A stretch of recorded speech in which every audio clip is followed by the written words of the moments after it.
Welcome back to another video. Today I am explaining the Uchiha Massacre. As we know, the Uchiha Massacre was carried out by Itachi and Obito Uchiha, as Itachi was manipulated / convinced to kill his entire clan by Danzo, of course. Now, the only reason for the Uchiha Massacre to even happen was that the Uchiha were raising tensions. Well, the Uchiha in the village always had tensions against each other, of course stemming from Madara and of course the Warring States period from all the way back then. Of course, this did not help when in the culmination of beginning to build the village, Tobirama sets them as in a position of power. As he knew the Uchiha was necessary for the Konoha to have strength, he sets them as the police force. But then again, he places them outside the village, or at least on the outskirts of the village, to make them seem like outsiders and put them in a position of power to even looked bad upon by the Konoha people, as of course, even in the Naruto world, no one likes law enforcement, especially when the Uchiha can use their genjutsu works to basically get the truth out of you, whether you like it or not. Okay.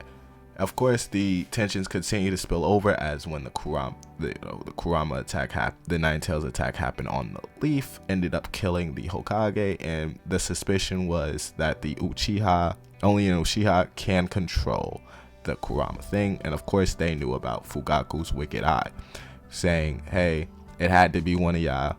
No one else has the genjutsu prowess to even control the Nine Tails and attack the village, so they were under suspicion for that. Of course, they were baseless suspicion, but Danzo kept feeding the higher-ups of the Leaf to keep looking into the Uchiha Massacre.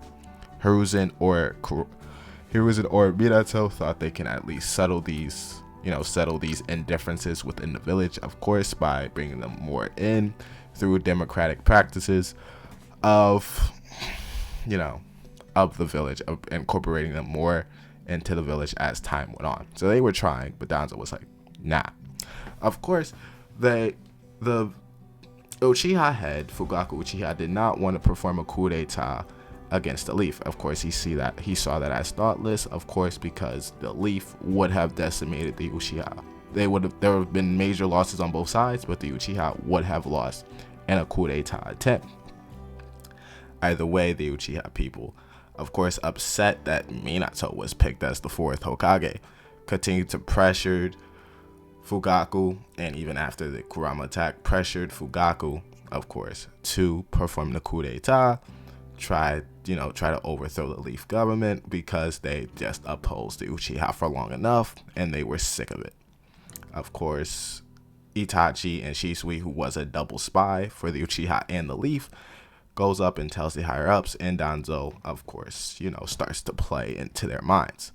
Now, the original plan to stop the Uchiha Massacre was for Shisui to sacrifice one of his eyes to use Kodo Amatukami on Fugaku, basically dismissing all plans of the coup d'etat and reluctantly seeing what Hiruzen can bring to the Uchiha. But that was the original plan, and Danzo, of course, caught wind of it, does not like it, and of course assassinates that boy Shisui, R.I.P., to stop him from carrying out his plan, basically ending the Uchiha's susceptible attempt of the coup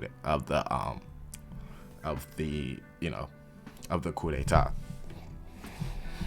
Now, Obito, of course, has to carry out the Uchiha Massacre, mostly because, well, Itachi mostly goes out for the help of the Uchiha Massacre, mostly because he could not defeat all those higher ups in the Leaf Police Force, because if the Leaf Police Force and just the Leaf Police Force were to jump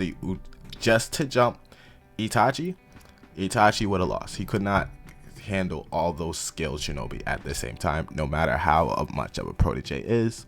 And Fugaku mostly could have handled his son, even though Itachi was stated to be one of the strongest, on equal footing of Fugaku. Fugaku did not want to go into a death match with his son, most likely having to kill his son in that match. So he successfully just gives up his life. I don't know why the wife does it. Successfully gives up his life, and of course Itachi kills him. Now, The main component is Itachi and Obito both agreed not to kill Sasuke. There had to be one Uchiha remaining, right? To at least savor the name of the Uchiha. Go after Itachi, kill Itachi, and this Uchiha is looked up as a hero of the village, of course, which is weird. It's like they didn't like the Uchiha in the first place. But either way, now of course there's multiple ways to before anyone types in the comment section, there was multiple ways to stop the Uchiha massacre, not even using the Kodo of Matsukami. Of course, one, they could have made Fugaku the 5th Hokage. He was right there, but they were under suspicion. They could have also Hiruzen could have dealt with Danzo much earlier on, but he just let Danzo do what he wanted, especially in their older ages, as Hiruzen just got tired as he got older. Of course, other than that, that was probably the only realistic options outside of the Kodo of Matsukami. Like, subscribe, let me know your thoughts on how you would have thought they should have avoided it. Of course, the story is written as much as I wanted to see more of the Uchiha clan, unfortunately, but just like much of Naruto that has been introduced, that was hyped up, that we love, never expanded on. Anyway, like, subscribe, and I'll see you in the next one.